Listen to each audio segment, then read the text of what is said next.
Hi நண்பர்களே, இப்போ நாம வீடியோவில் வந்து ரொம்ப முக்கியமான ஒரு விஷயத்தை பற்றி தான் பேச போகிறோம். விஷால் அவர்களுடைய எம்ஜிஆர் மதகஜ ராஜா இந்த திரைப்படத்தோட 3 நாட்கள் வசூலோட ரிப்போர்ட்டாக வந்து பேச போகிறோம். ரியலி வந்து இந்த திரைப்படத்தோட வசூல் வந்து நாளுக்கு நாள் வந்து அதிகரித்து கொண்டே இருக்குது. இதனால் வந்து இந்த திரைப்படம் வந்து 2025 முதல் வெற்றி திரைப்படம் அது தீர்மானிக்கப்பட்டது அப்படின்னு தான் சொல்ல வேண்டும்.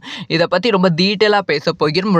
ரொம்ப முக்கியமான ஒரு வீடியோவாக தான் இருக்க போகிறது. ஸோ ஸ்கிப் பண்ணாமல் பாருங்கள். அதாவது வந்து மதகத ராஜா 12 வருஷத்துக்கு அப்புறமா ரிலீஸ் ஆன ஒரு திரைப்படம். இந்த திரைப்படம் வந்து மிகப்பெரிய எதிர்பார்ப்பில் ரிலீஸ் ஆச்சா கேட்டால் கண்டிப்பாக கிடையாது. வெறும் வந்து 12 வருஷத்துக்கு முன்னாடி எடுத்த திரைப்படம், அந்த ஒரு எதிர்பார்ப்பில் மட்டும்தான் வந்து இந்த திரைப்படம் வந்து வெளியாகிச்சு. இப்போ வந்து இந்த திரைப்படத்தோட வசூல் ஃபர்ஸ்ட் டே கலெக்ஷன் வந்து யாருமே எதிர்பார்க்காத அளவுக்கு 3 கோடி வந்து கலெக்ஷன் வந்து பண்ணியிருக்கு.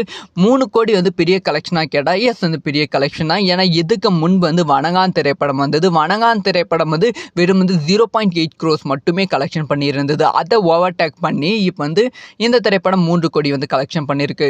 ஸோ 2வது நாட்கள் கலெக்ஷனை பற்றி பேசும்போது வந்து 2வது நாட்கள் வந்து ரொம்ப அதிகப்படுத்தியிருக்கு கலெக்ஷன். ஸோ முதல் நாள் வந்து இந்த திரைப்படத்தோட டிக்கெட் ரேட் வந்து 190 ரூபாய் அப்படின்னு விற்றாங்க. ஆனால் 2வது நாள்லேருந்து 120 ரூபாய் அப்படி சொல்லி கம்மி பண்ணிட்டாங்க.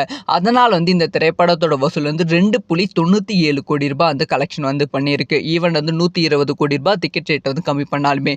ஸோ 3வது நாள் கலெக்ஷன் வந்து இன்னுமே அந்த அதிகரித்திருக்கு அப்படின்னு தான் சொல்ல வேண்டும். 3வது நாள் வந்து 3 கோடி வந்து கலெக்ஷன் பண்ணியிருக்கு.